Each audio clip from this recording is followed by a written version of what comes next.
This week on We Played a Game, Nefarious, you, sir, Mm, need to get a life. mm, In fact, don't mm, even bother getting a full life. mm. Just get a half life.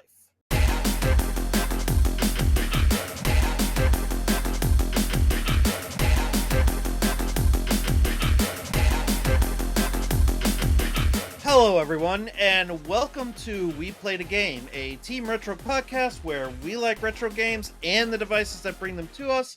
My name is Mikhailov, and with me, as always, is my good buddy. I still am trying desperately to mentally recover from that pun about Half-Life and Yeah, my name's Nefarious Ways, and lives are way too expensive unless I get a green mushroom. So I think I'm just going to stay where I'm at. That's what I told you, is get a half life. I mean, still, unless it's discount. You can finance it. Yeah, it's true.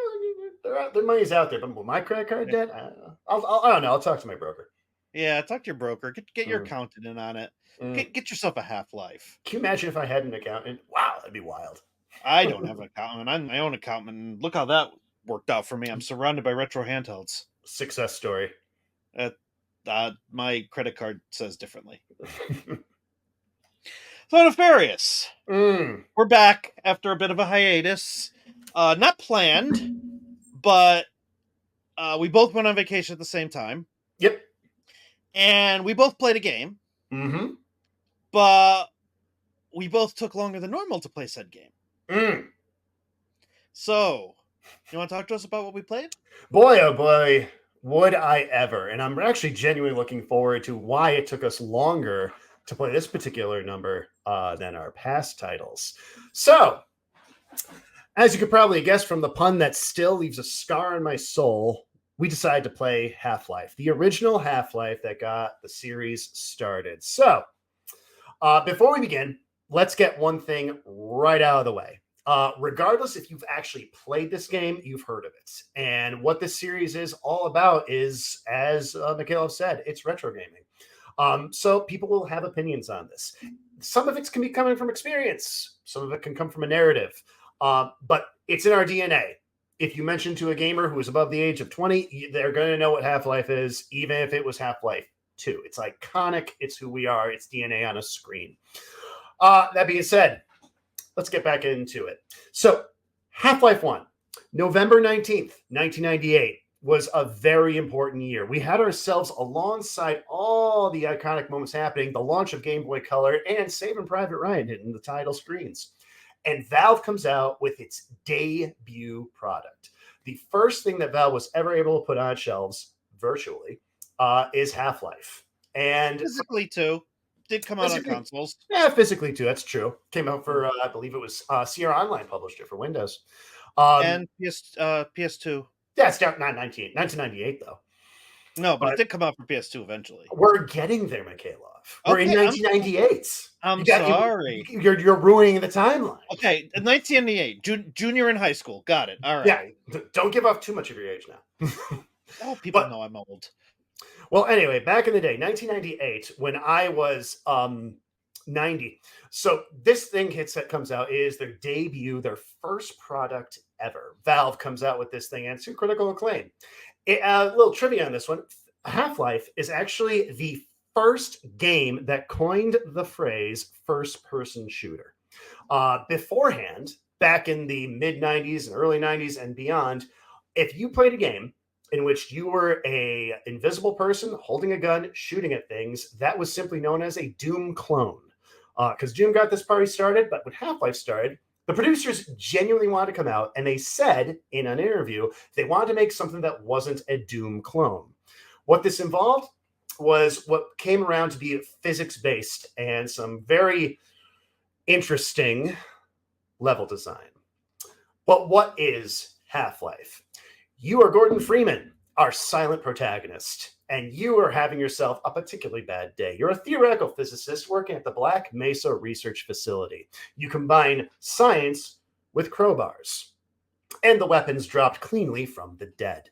Have you ever had a bad day at work? Well, Gordon did this day, because it wasn't like the copier jammed or a coffee maker today broke down or the Wi-Fi was just a little tricky that day. No.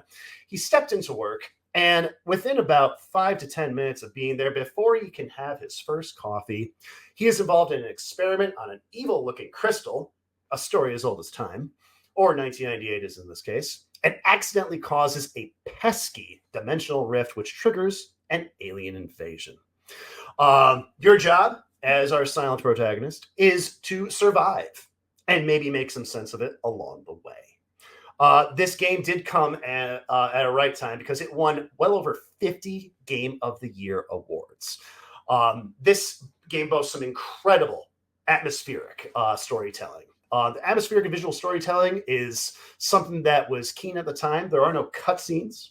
Is just moving along the way, sort of a visual storytelling dynamic. It popularized physics-based gameplay at that time for shooters. Shooting over boxes, moving things to jump onto, puzzle-based narratives, stuff like that. And it was categorized loosely as a survival horror game in that you really shouldn't, even though your instincts tell you to shoot everything you see. And you learn this mistake pretty quickly, provided you do take that angle, which maybe somebody who's currently talking to you with glasses on and a Kefka behind him did, and learn the hard way. Along this way, though, we have to give some props to Half-Life. It was a pioneer to a modding community. Thanks to them, we got Counter-Strike and Day of Defeat. These people were also inspired. Half-Life also inspired Portal. And it gave us iconic monsters topping the list. And we are going to talk about this, Mikhailov, because it's still, 48 hours later, it's still buzzing in my brain. The head crabs. Which is we do have to talk about the head crabs. Oh, we're gonna chat. And ladies and gentlemen, if you don't know what I'm talking about yet, don't worry. You too will also wonder why I'm focusing on this. But head crabs came along. That being said, Head and Shoulders does not get those out, by the way. I mean, it could, but you gotta use a lot of it. If you are interested in playing this game, I played the 1998 version. Mikhailov, however, as you know, he is a modding genius and a man who knows how to make things work. I don't know how to make anything work. So he is the one that's going to be talking to you a little bit about the 1998 version and Black Mesa. I wouldn't call it a remaster, maybe a remake over on the PlayStation down in the future. You're stealing my thunder there. Go ahead. I'm opening the door for you to walk in. Oh, you opened the door and hit me in the face with it. I walked so you could run through the door. I ran into the door because you closed it behind me. It's a soft door. Don't worry. You'll be okay. Soft door. Mm-hmm. So, how can we play Half-Life? A couple different ways. Let's start with if you want to actually own a physical copy. Nefarious, how much do you think a copy of the original Half-Life is loose for PS2? Your best guess without going over. Ooh, didn't know this question was coming. Original copy of Half-Life loose for the PS2. For PS2, I will say, given the gameplay that I went through, I'll say $20. Okay. What about for PC? Gotta be less. I'll say 10. Okay. According to pricecharting.com, at time of recording, if you were to pick up a loose copy of Half-Life for the PS2, loose, just the disc, no box, $38.65. This is for the PS2 version? Mm-hmm. For PC, $19.60. What? Yeah. These are the legit prices. Looked them up this morning.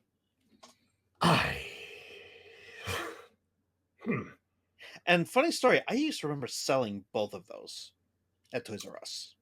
Oh, I believe it. I remember seeing the big box PC and the PS2 copies on the shelf. $20 for the PC version? Don't worry, though. If you want to get the original on Steam, you can get it for $9.99. Some of us did almost. Yeah, some of us did almost. If you do get the Steam version, you can actually utilize on a lot of cheaper handhelds something called Portmaster. Which, if you don't know what Portmaster is, it is a very simple system in which you can play a whole bunch of Steam games downloaded right onto a retro handheld. And this is featured in a variety of operating systems, such as ArcOS, Rocknix. I believe Newly is a new one out there that does it. And there is an operating system for the TrimUI Smart Pro. I completely forget the name of it. Crossmix. Look at that. I remembered. I'm proud of you. And that has Portmaster built in as well.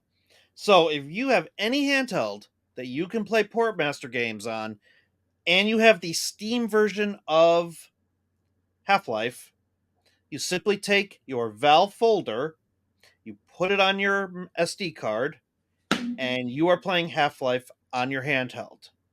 Which brings us to the device of the podcast. You ready? I don't know. It's actually an under $100 device. What? And it's actually a device that you're not going to expect. Is it a cell phone? No. Oh. My friend. That's me. What I played Half-Life on was the Powkitty X55. I totally guessed that. You totally did not expect me to say anything with Powkitty on it, did you?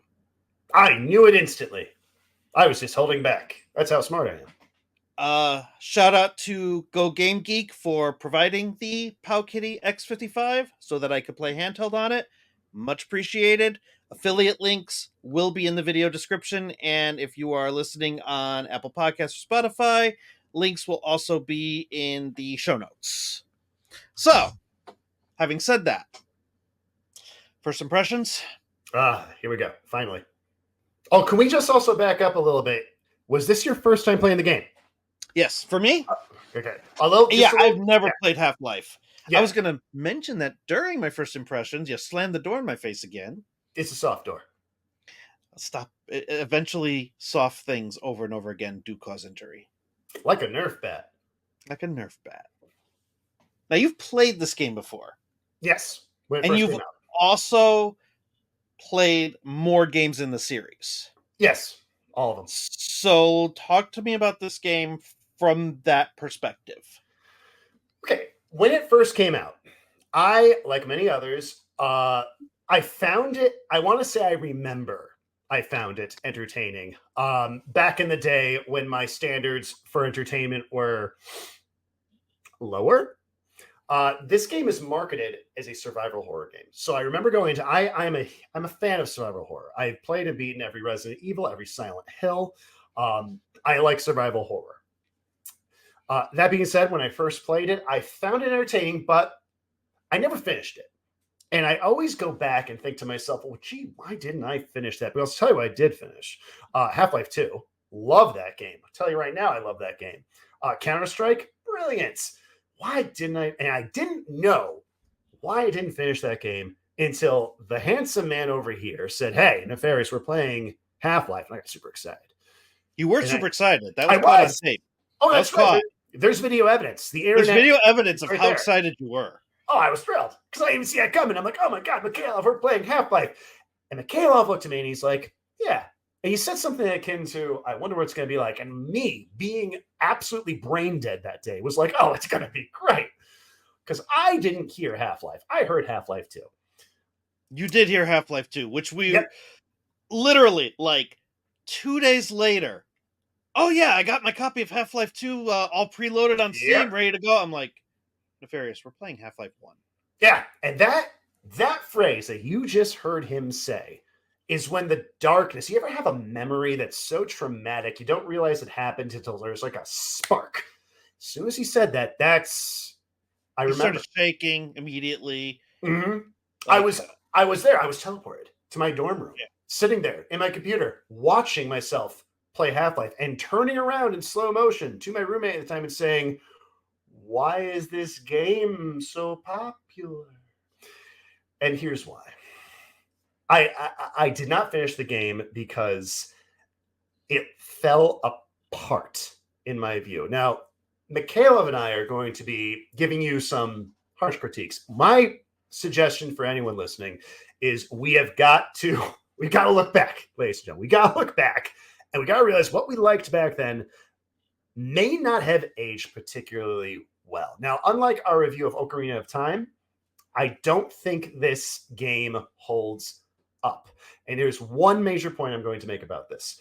Its major selling point today is having potential. Not the immediate moment. It had potential. I remember playing it thinking, wow, you could do some cool stuff with this game. This is not like Ocarina, which not only had potential, but it owned up to it. It bought that. The selling point being that it could be good, but was never there. That was realized in Half-Life 2. In Half-Life 1, we have some problems. Number one, real questionable design choices for levels. Often cramped and confusing. And if you don't have a guide, especially in a survival horror setting, you can't just intuitively figure it out. Maybe you could, maybe I'm stupid. And if you're one of those smart people out there, please teach me. Just because this holds a place in history doesn't mean it can't take a few hits. This game also relies on you dying. You cannot learn and go through this game without death. You will learn how to beat a boss, which we'll talk about. You'll learn to get through a level by repeatedly falling on your face and getting mutilated. Number three, sound mixing. I seriously dare anyone here to play this game now with headphones. Put it halfway up. Guns, voices, environments, distortions, echoes. They are blurred together, and it will take you 10 minutes before you have a headache. Finally, we're going to talk about headaches too. Oh, yeah, Mikhailov in particular. This game also, and I didn't realize this until I really took a look into this, it claims to have hit areas, kind of like GoldenEye, where there's headshots and leg shots and arm shots. Did anyone here, be honest, know that? I sure as heck didn't. Because it behaves like Doom. You hold down a button and point it at something until you're sure it's dead. Which brings me to another criticism. You're not entirely sure if you're doing damage. You're shooting a head crab, you hear the noise, but it's kind of like chucking a pillow at a wall. You don't know if you're doing damage. You don't know if things are connecting. Maybe you hear a scream, but they're screaming anyway. These head crabs are, even just all of the aliens in general, are bullet sponges. Yes. Oh, that's and you have limited ammo. Which is why, unless you know it's survival horror, you have to run away from a ton of these things. Or you have to rely on the iconic weapon of Gordon Freeman, the crowbar. And that is a melee weapon, and good luck getting in close encounters with some of these, particularly the head crab possessed. The possessed head crab, I had to do a move and stick. Oh, yeah. I had to whack them, back up, whack them, back. And even then, I still got laceration damage. Yeah, just run away. Besides Mikhailov, I have maybe one or two other friends I talk games with. This is my life. And I was told something, and it stuck with me, almost like the pun from earlier, and it was like a little nail in my forehead.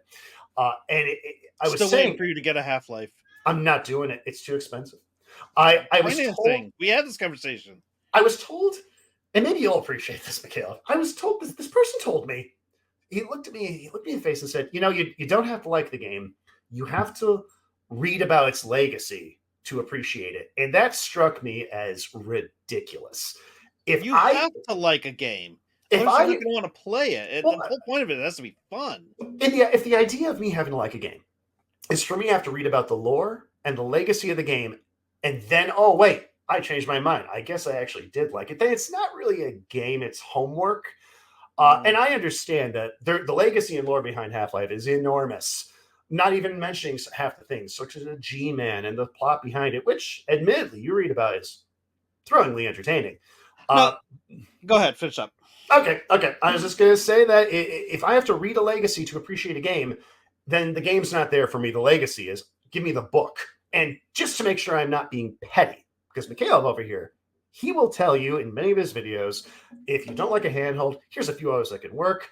I don't want you to think for a second I'm one of those people that don't come backed up with, you just must not like first-person shooters. Let me tell you what also came out. 1998 is when Half-Life came out. Guess what came out in 1997? GoldenEye, which has been beyond phenomenal. Still think that so? 1999. It still has its issues. And it's still good, though. You can still pick it up. Even if that's not your cup of tea. 1999, Unreal Tournament came out. Nah, 1999 as well, System Shock 2, which is also, might I add, a survival horror icon, which was also great. We don't have to talk about System Shock 1, that's hot and cold. And finally, 1997, yet again, the year before, Quake 2. These games also run over the same first-person shooter categories, but they do it better. The plot, admittedly, is thinner, but it's there. You want to hear the survival horror game that I actually enjoyed? We already know. You've mentioned this. Have I mentioned it here on the show? I thought you did. Are you sure? Yeah. Oh, should I mention it again? Yeah. Dino Crisis. For PS1. But didn't you play that in God mode? No. Okay. Oh, never mind. I had a Game Shark attached to the back. But you Let's had talk no about that. Yeah. Let's talk about that. Do it. Because for me, having never played Half-Life before, I got to about halfway through chapter 2. Oof. What stopped you? Two things. One, the consistent death. Mm-hmm. Because literally all you have is a crowbar. And originally I made the mistake of letting the security officer die. And you're supposed to let the security officer follow you because he has unlimited bullets. And if you let him die at the hands of a head crab and you pick up the gun, guess what you don't have? Unlimited bullets. So you actually are supposed to let him follow you and let him take on the head crabs. Again, like you were saying, how would I have known that? Learn by dying. Yeah. So that was the original Half-Life, right? Then I find out from a fellow YouTuber, Emu Chicken, that there's another version called Black Mesa. And it happened to be on sale for $5 at the time. And so I played through that. It's an updated version. It's a lot clearer. The graphics are definitely much more palatable for a game like this. There's a lot more happening in Black Mesa. There's a lot more death and destruction and disregard for human life. Stuff that was not in the original game.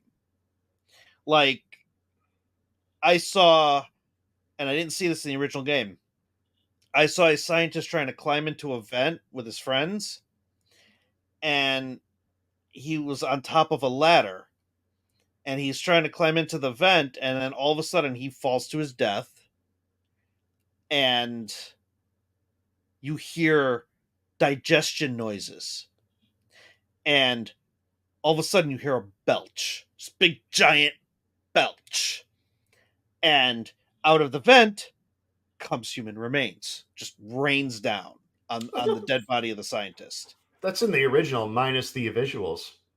Yeah, very, very graphic. Oh, sad I missed it. So I was playing through this, and then hit me. Motion sickness. Ah, there it is. The headache, the sweating, the dizziness, the vertigo. The game was moving too fast. And so I literally had to turn it off. I had to go upstairs. I had to lay down. And to anyone ready to call this man weak for that, because I did this, by the way. I was going to tell you this today before we went on camera. I did this for you.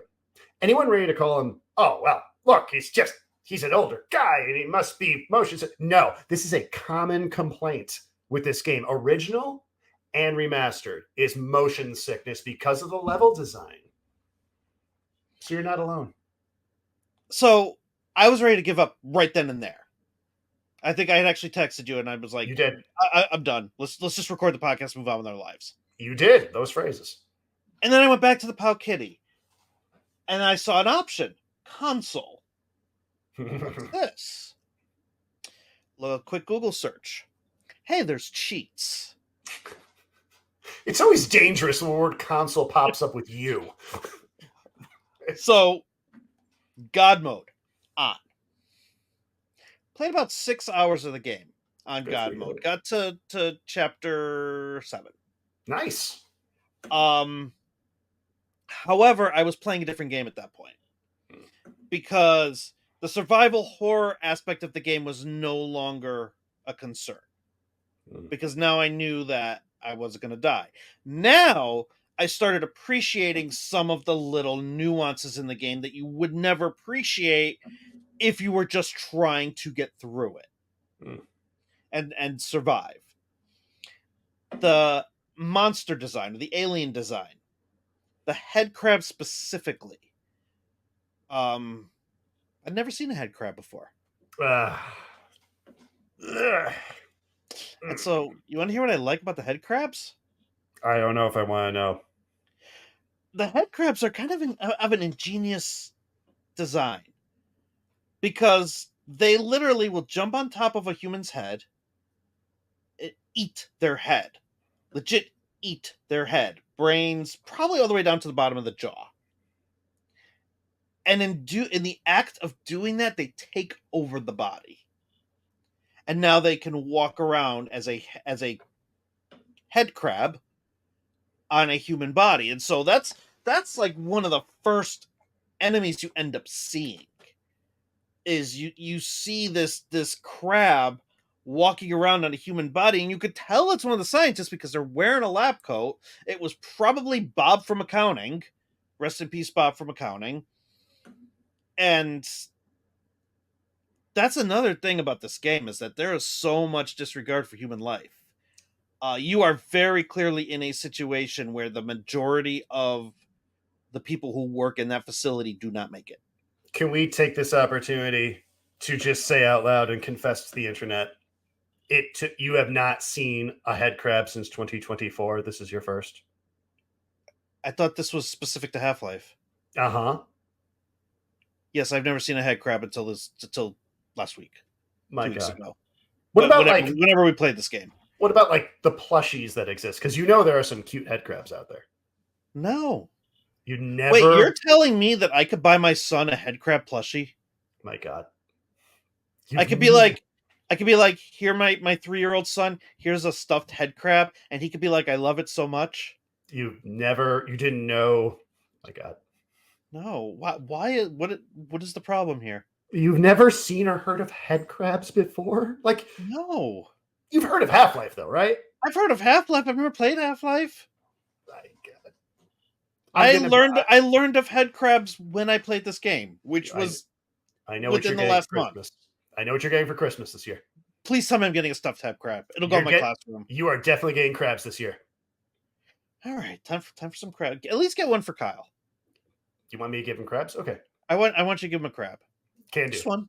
Just one? Just one. All right, I'll see what I can do. All right. So, where do I go from there? Oh, so I do appreciate like the enemy design.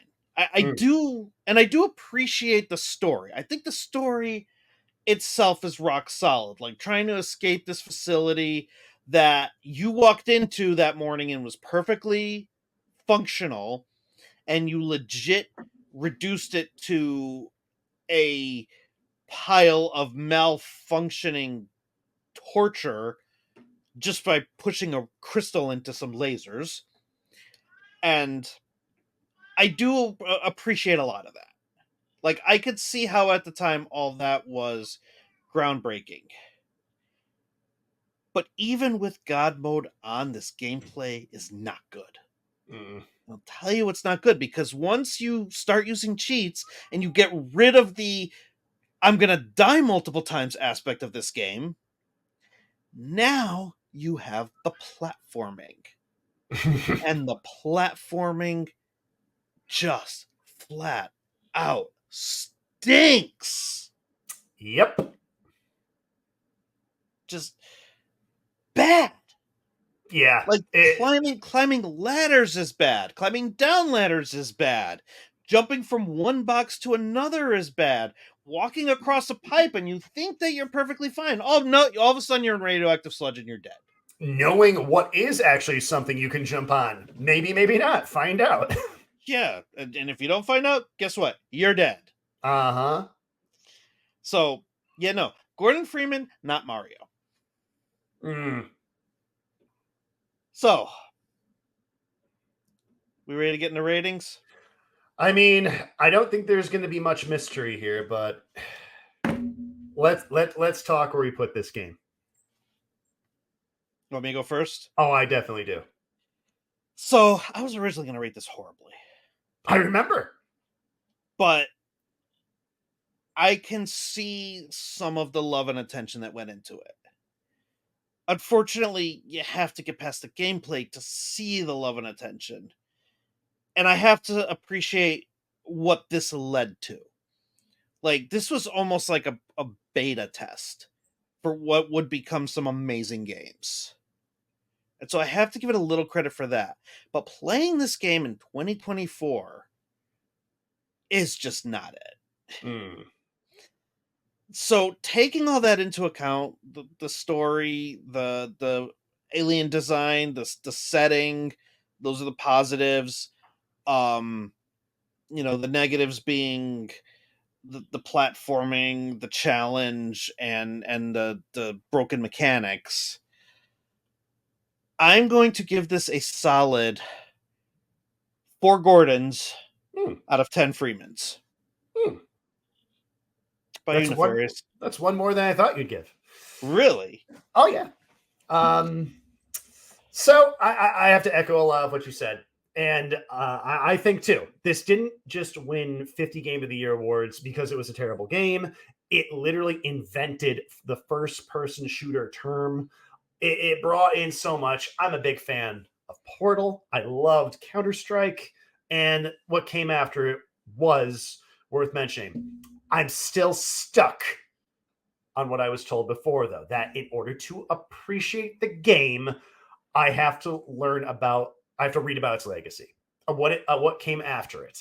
And that's kind of why I've been sitting here saying to Michaela, I walked so you could run. This game crawled so we could fly. I understand it off the back of this. There's a lot. That being said, I remember playing it when it first came out. And I remember looking around at people. I feel like it was a silent, unspoken joke. When people turned around and said, "Oh, Half-Life? What a great game. Am I right?" Like some sort of dirty secret. I remember not being the only one who occasionally would say it, and it'd be a moment of silence where you just really had to wonder, do you really mean that? Or you say it because you feel you have to? That being said, since I know what Half-Life is supposed to be like, thanks to Half-Life 2, since I played it when it first came out, and I remember now stopping that game and turning around playing something else and just saying, you know what, I've had enough. I've had enough of pretending it's good. I'm giving it 2 head crabs out of 10 scientists. Wow. I don't think this is replayable. I think it's something worth mentioning. I think it's worth learning about. I think it's worth looking at, and it's worth studying in terms of what this whole business is about, which happens to be entertainment. I think it fails. Unless you know what you're going into, and be my guest, I think everyone should start with Half-Life 2 and look back and be like, yeah, that could have been great. That's it. Hopefully, Half-Life 2 has a little bit of a summary of Half-Life 1 for those It does. starting It with it. does. It does. And I've beaten that game more than once. It most certainly does. So that's something I'm kind of curious about because now I kind of want to pick up Half-Life 2 and just be like, okay, why is this one the good one? Now that I know what Half-Life 1 is and what it's about and what it gets right and what it gets wrong. That's worth your time. That's worth your time. Maybe you'll find a little Steam gift after this recording, huh? Oh, well, I got Final Fantasy 14 to finish, so Oh, that's true. gonna be a while. Yeah. All right, so that's Half-Life. Want to do some viewer questions? Yeah. Who's got to say what? All right. So I picked out 3, and I think I got like 5, but we gotta save some for next episode. Yeah. Let's keep the mystery. And this first one, I think, is for me to answer more than you. Oh, good. This is from Ban. Hi, Ban. What e-waste handheld is Nefarious? What e-waste am I? What e-waste are you? I'm very curious, actually, to see what you have to say. What e-waste are you? I mean, I've been called a waste in many different forms. First of all, do you know what e-waste is? Yeah, it's like an electronic device is just a waste of your time and money. Correct. Are you asking me to compare myself to an electronic device that is useless, in my opinion? Correct. Oh. I'm not asking. Ban is asking. Well, Ban. Take it up with Ban. Well, Ban, I respect the question because you wouldn't be the first to compare me to something that doesn't work. So, that being said, I will say I am. My God, this really is. I am an overpriced 1 gigabyte USB stick from 1999 because I feel like I know a lot, but really, if you see me in the checkout line at Staples, you could probably just spend a little bit more and get a lot more for your money.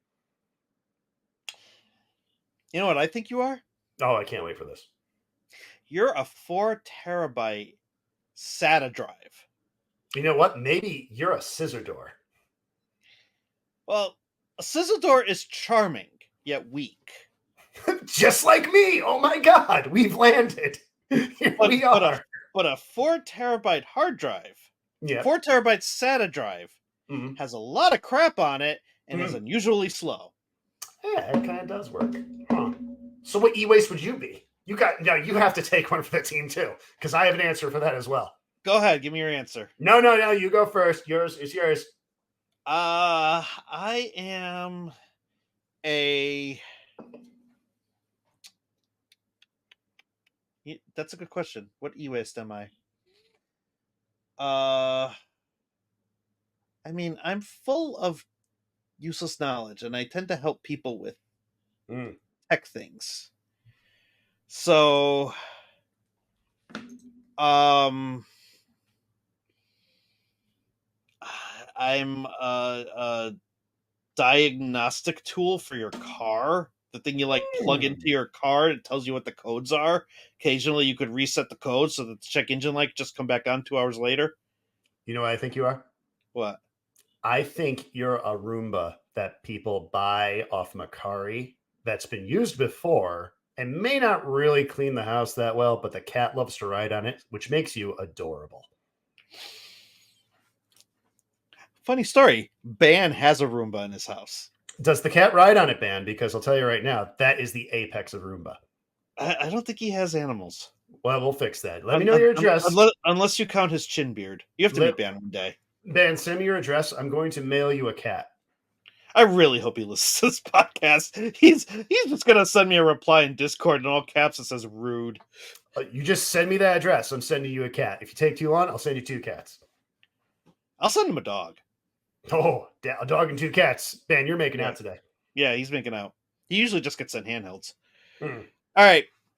From Dan Sharks. He would like to know our Desert Island book and game. Something that we are going to play and read over and over and over. So you get 1 game and 1 book.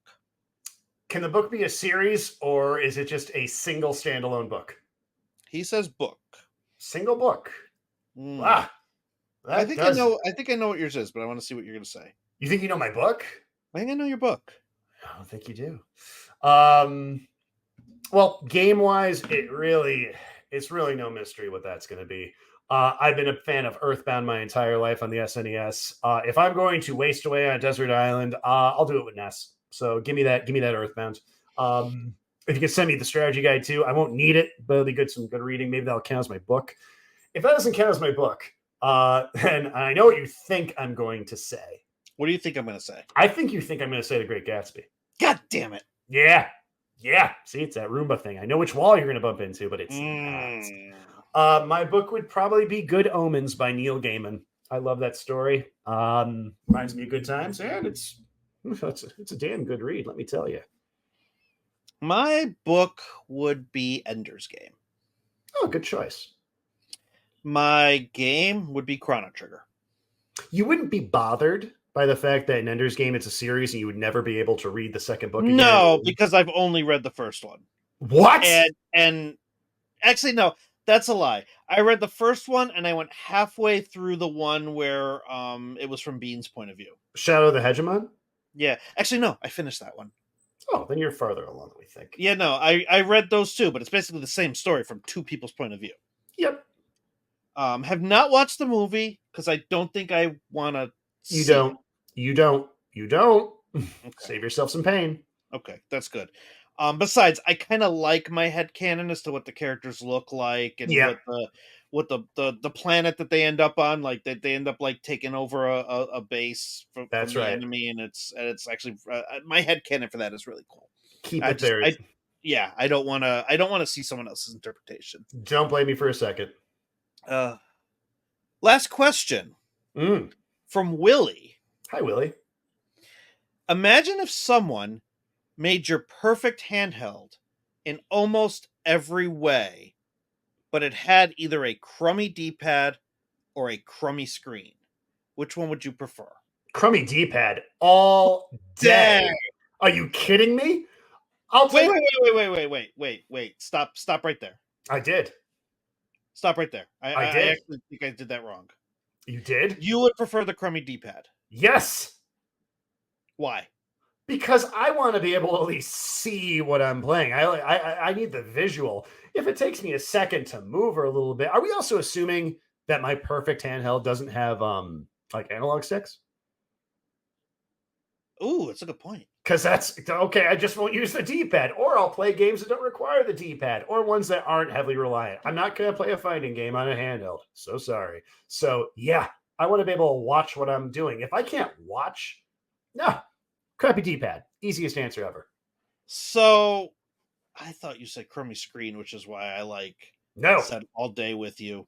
no, absolutely. I need to see what I'm playing. I screwed that up. You know what? I'm gonna leave it. I'm not gonna edit it. Yeah, make it real. Let everyone see my shortcomings. Again? Always. Yeah. That's all I got. So I'm going to say crummy screen. Ugh. Because we grew up with crummy screens and we made it work. I don't think we grew up a crummy. Well, I'm imagining a crummy screen. I'm imagining like blurred, pixelated garbage. See, when I imagine a crummy screen, I'm imagining like a black and white Game Boy. No, I'm imagining garbage, pixelation. I'm imagining stuttering and lines everywhere. That's what I'm thinking of. No, you're thinking like broken screen. You're not thinking crummy screen. Here's the problem.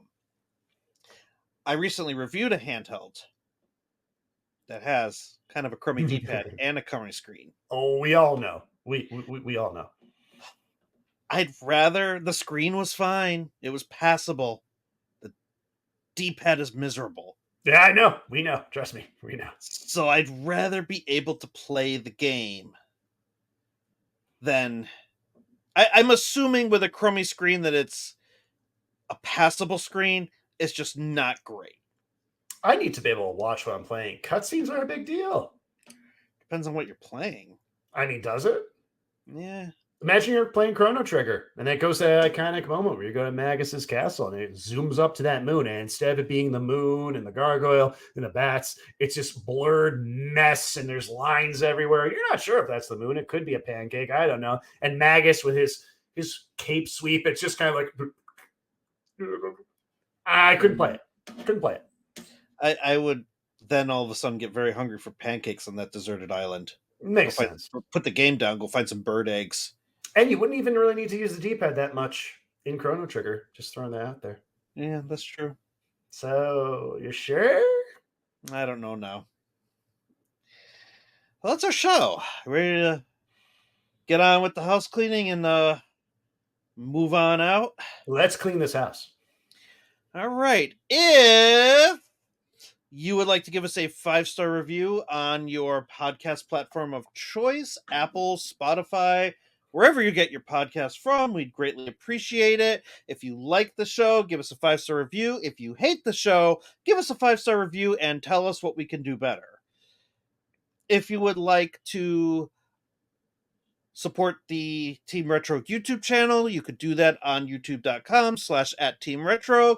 Please be sure to give a like and a subscribe. It helps us out in the algorithm, helps us get recognized, and helps the channel grow.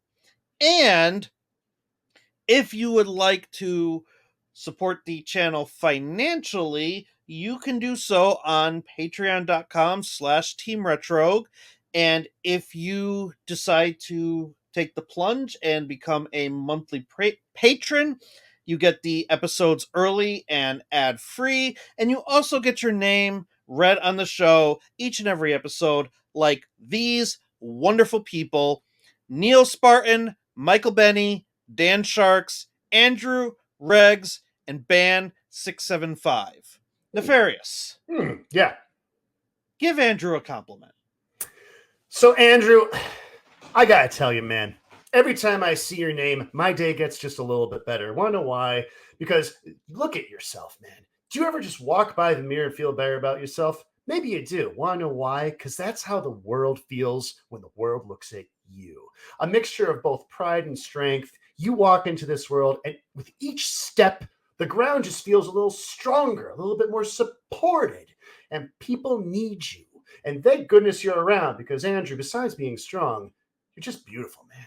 You're just beautiful. If you could clone yourself, you'd be a millionaire.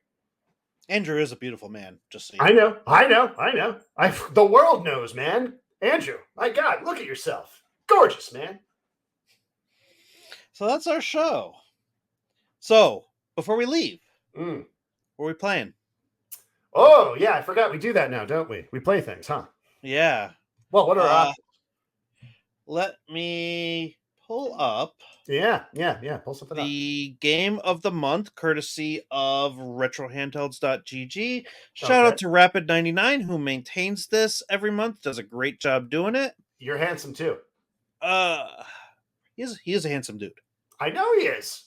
So, and I challenge you to pick the right one. Oh, okay, we're already gonna fail here. We have coming out in 1990 mm-hmm. for the NES and the Game Boy Color. Okay. Chrysalis. Okay, I remember. For the Nintendo 64, coming out in 1999. Yeah. Beetle Adventure Racing. Okay, I remember that too, weirdly enough.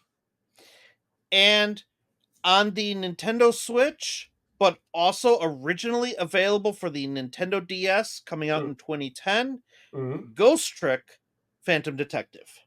Oh, okay. Which one are we playing? Let me go ahead and guess the wrong one immediately. But no, I think it's your pick, dude. It's my pick? I picked Half-Life. Oh, yeah, thank you for your that, turn. by the way. Oh my God. Should I make us suffer? Do you want to make us suffer? Do you want to make I kind of do.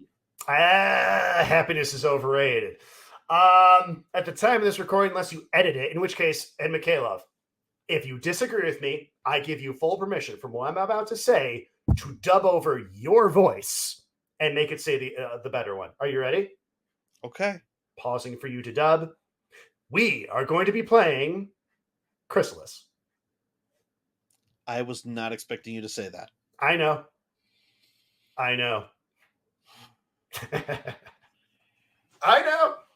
You thought I was going to say, and dub over this too. You thought I was going to say Ghost Detective. I thought you were going to say Ghost Trick. Yeah, I knew you were. Chrysalis. I was kind of hoping you would say Beetle Adventure Racing, just because. Part of me actually wanted to. Not going to lie. Yeah. Can you dub over my voice saying something else when you said Beetle Adventure Racing? No. We're doing it. Okay. I'm going to hate you in 2 weeks. Oh, yeah, you are. But we're doing it. Yeah, you're gonna do it. I was kind of hoping you would pick the non-RPG, but it's short. Okay. Tune in 2 weeks, hopefully. Unless, I really don't want to play this game, in which case, see you in a month. Yeah, 2 or 3 weeks, we'll see. but we'll be back in 2 weeks with Chrysalis. Till next time, for Nefarious Ways, I'm Mikhailov, signing off by saying, we might be busy, but always find time to game.